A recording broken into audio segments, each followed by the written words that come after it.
A very good evening to you, ladies and gentlemen. We can do better. A very good evening to you, ladies and gentlemen. Oh, wow. Well, I was a little confused.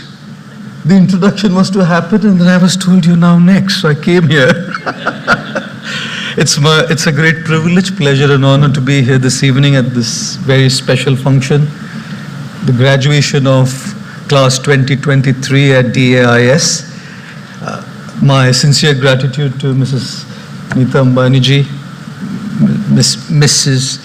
Isha Ambani Piramal ji, Mukesh ji, of course, for having me here. My heartfelt congratulations to the class of 2023 for graduating from here successfully, and my heartfelt congratulations to the parents, the grandparents who are here to celebrate this special occasion. Of course, my gratitude to the management of the school, Mr. Basu, the teachers, the staff here. It's an absolute joy, honor, and pleasure to be here this evening. Let me kick this evening off with a favorite story of mine.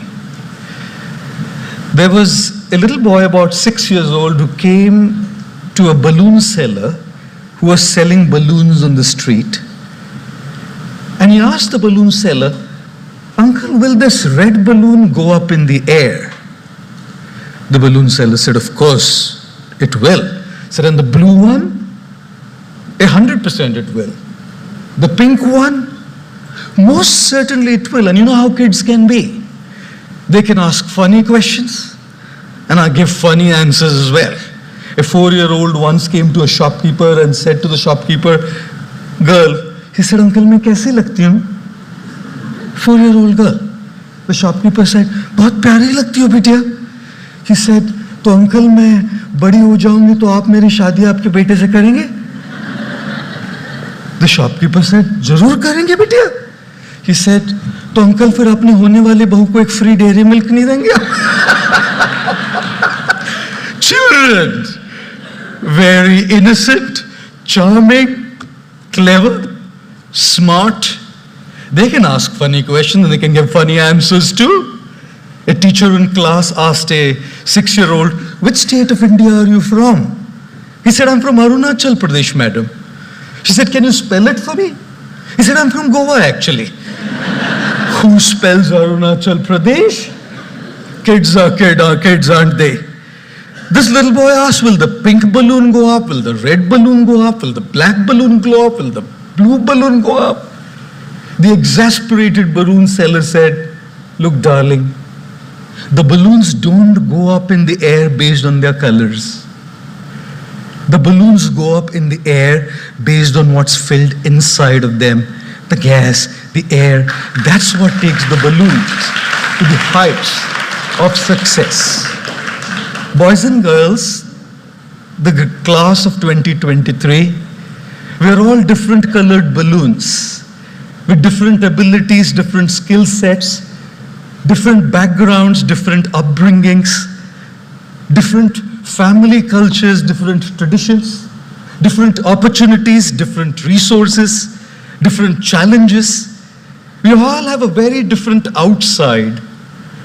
But guess what? Everybody who has reached the heights of success and has made a mark in the world hasn't ever done it based on the color of the balloon, hasn't ever done it based on resources, hasn't ever done it based on opportunities, hasn't ever done it based on skills, hasn't ever done it based on what they've just learnt in school, college and universities. These are all the colors of the balloons, and extremely important. Everybody who's left a mark in the world and has made the world a better place are the ones who had the right kind of gas filled inside their balloons.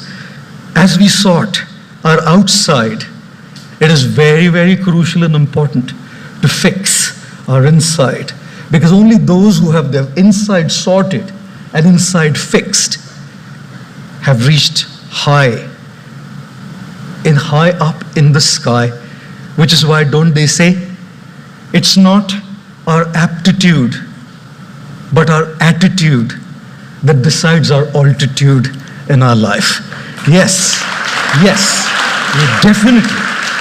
we definitely need aptitude. Our schools, our universities, our teachers have given us the aptitude, but along with that, they've also given us the right attitude by their own example. Our families have given us the right attitude by their own example. When you see an iceberg, you see only the tip of the iceberg on the surface of the water, don't we? The achievements of others, their success, their popularity, their achievements, their accolades, their wealth, their money, their fancy cars, their homes, their fancy vacations and holidays is all the tip of the iceberg, what we see. But right underneath that surface is a huge, humongous iceberg, which is unseen to the eyes of the world. The world sees the tip of the iceberg, the money, the popularity, the success, the achievements. What we do fail to see is the huge iceberg underneath the surface of the water, the failures, the patience, the determination, the grit, the courage, the troubles, the struggles, the resilience, the tenacity. All of these is what makes that little tip sustainable and seen to the world as you are now going to embark on your new journey. And as you work on achieving that tip of the iceberg, my prayer today is that may you never forget the unseen. Take inspiration from your heroes, from your role models, from your families, from your teachers, and learn. As a humongous iceberg underneath that surface of the water that's responsible for the tip of the iceberg to remain there.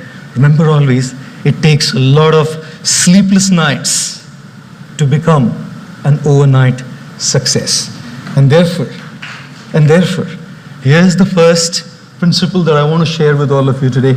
If you want to get the seen, focus and work on the unseen.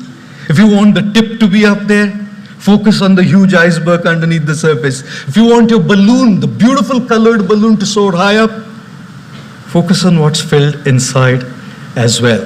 How many of you love going on a holiday? All of us?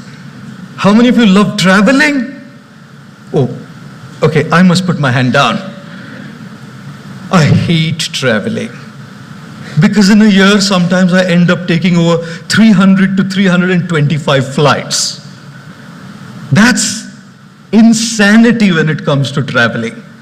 And you can have all kinds of experiences when you travel. Like I was flying once and the stewardess comes up to me, I'm not going to mention the airline. The stewardess comes up to me and says, "Welcome on board, sir, we guarantee takeoff." I said, "Landing, madam?" She said, "You're a monk, isn't it? It's important to pray." Oh, takeoffs and landings.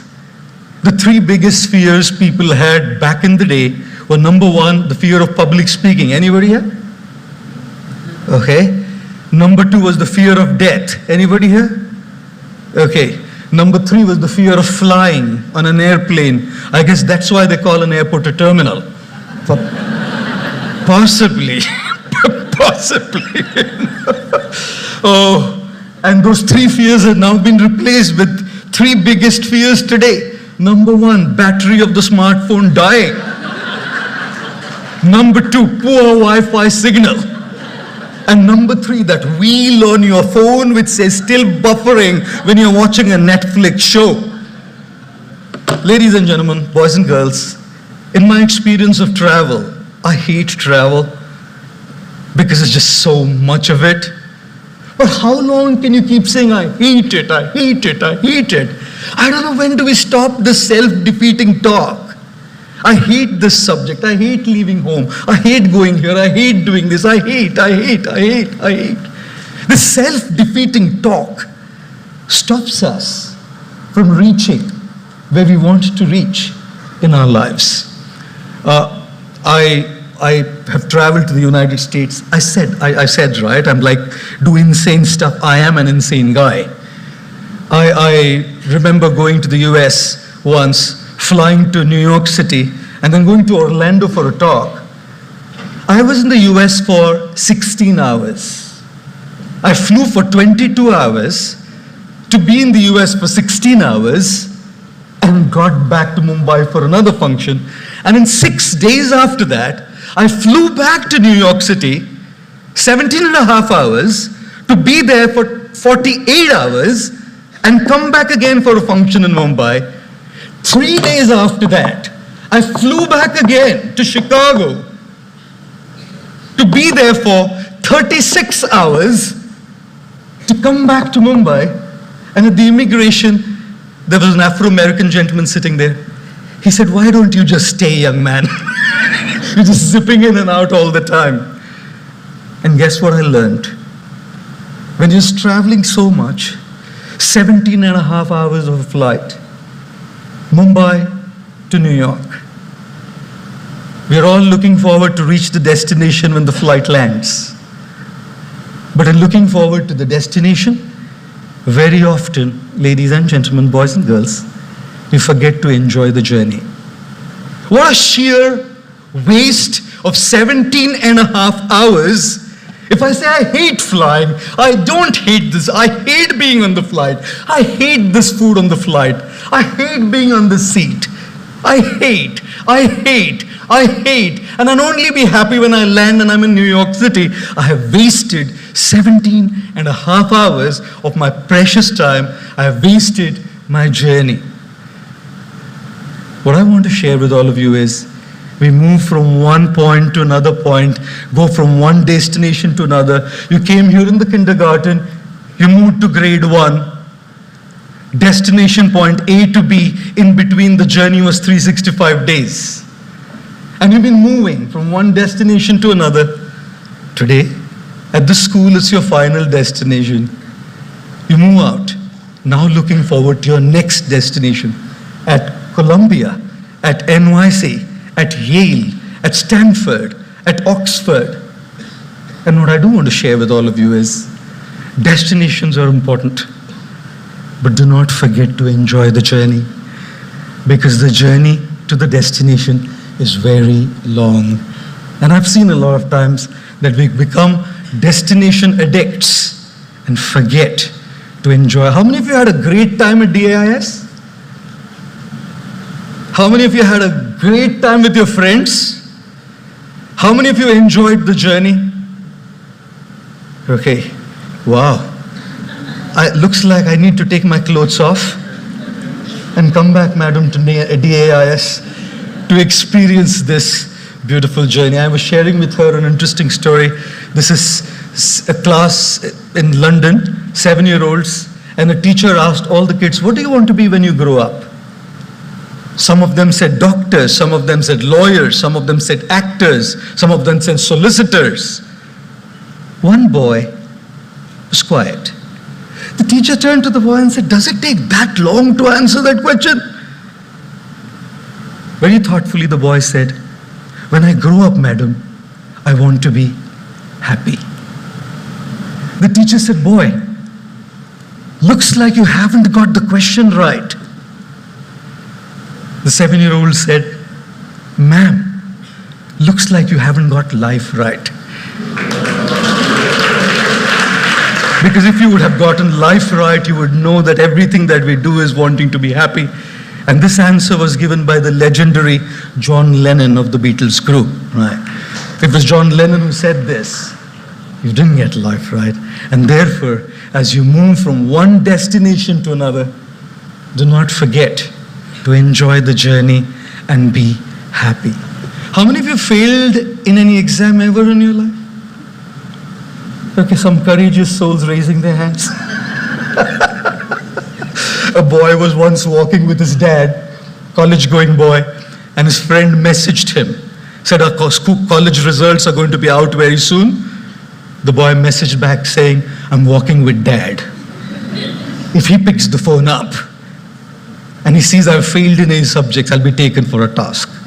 So let's communicate in code language. If I fail in one subject, say good morning to you, I'll understand. If I fail in two, say good morning to you and dad, I'll understand. A couple of minutes back, he got a message saying, "Good morning to you, dad, family, and friends."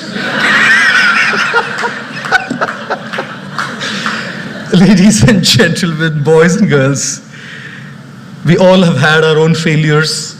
We all have had our own disappointments. And as you embark on this new journey, you will have yours. Life is what it is. With all our dreams, with all our aspirations, with all our ambitions, life does what it does to us. And when failures do come, disappointments do come, we need something very incredible. I remember when I was graduating and I was finishing my diploma in engineering, I stood second in the state of Maharashtra, and I missed my first rank by 4 marks. I was very, very disappointed. I came back home with tears in my eyes, and it is at that time I remember my father coming and patting on my back and said, "Look, dear son, people will forget the grades and people will forget the marks. At the end of it all, what matters is to keep that spark alive. We need somebody to help us keep that spark alive." If I might borrow a glass of water. Thank you so much. You know something? All of us, in us, have the spark. All of us. That spark to do something, that spark to make a difference, that spark to succeed, that spark to soar high. And this is what life does to us. Dunks us in a glass of water. This is what life did to me when I wanted to stand first. I was disappointed. I lost my first rank in the state of Maharashtra for 4 marks. And what life does to us kills that spark within. This is what life does. Extinguishes the spark.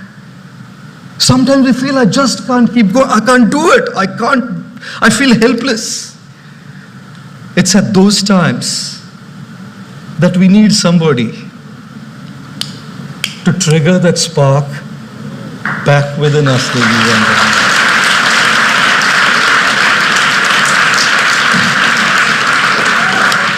If you don't have this somebody, we'll be lost. For me, it was my dad. And I hate saying it. I disagreed with him. I didn't speak to him for 2 full years. He had to fall on my feet and say, "Sorry, son, for whatever I did. I didn't say you're sorry." My father left in the year 2009, and every single year I felt I'll go and say, "Sorry, Dad. I shouldn't have put you through this." He was the one who stood by me to light me up. And I, in my young zeal and in my young enthusiasm to achieve and be who I was very rude to the same people who light us up. The graduating class of 2023, when life takes the spark off, you will need someone. Is it your mom, your dad, your teachers, your mentors, your guides, your friends? Find somebody who will light you up. That is the third thing I would like to share with you this evening. And here's the last little thing that I'd like to share with you. Since I fly so much, if the stewardess doesn't come up for that day, I'd probably end up making the announcements myself. If there be a lack of oxygen supply in the cabin, oxygen masks will deploy from the panel above your head. Pull the mask sharply to activate the flow of oxygen. Secure the mask on your face and nose and breathe normally. Make sure your mask is in place before you help children, infants, or others. It is very important to put our mask in place before we can put the mask on somebody else. Mark Twain said something very interesting. He said there are 2 most important days in life. One is the day when we were born, and second is the day we find out why we were born in this world. You are all born to make a difference. You are all born to be change makers. You are all born to be a catalyst of change in the sometimes dark world that we live in. But do remember, if you don't have your mask on, you wouldn't be able to put the mask on anybody else's face at all. And which is why, as you achieve, as you grow, as you make your balloon soar high in the sky, as you make sure that the tip of your iceberg is up there, do not forget to care for yourself. You deserve more than what you're giving yourself. More respect, more love, more time, more kindness, more compassion. And when you receive all of that, you will definitely be in a position to share it with others. So graduating class of 2023, number one, work on the unseen so that the seen can soar high up. Graduating class of 2023, lesson number two, do not forget to be happy during the journey, because the journey can be a long one until we reach our destination. Lesson number three, always have somebody, when you lose it, to bring that spark back again in you. And my last parting thing, make sure your oxygen mask is in place, because you have a bright future to make a difference in this world by being impactful. Once again, I congratulate all of you, parents and grandparents, for having achieved this milestone in your life. And thanks to the management, thanks to Mrs. Neeta Ambani, Isha Ambani, and all of you. Wishing you all the very best. Thank you very much.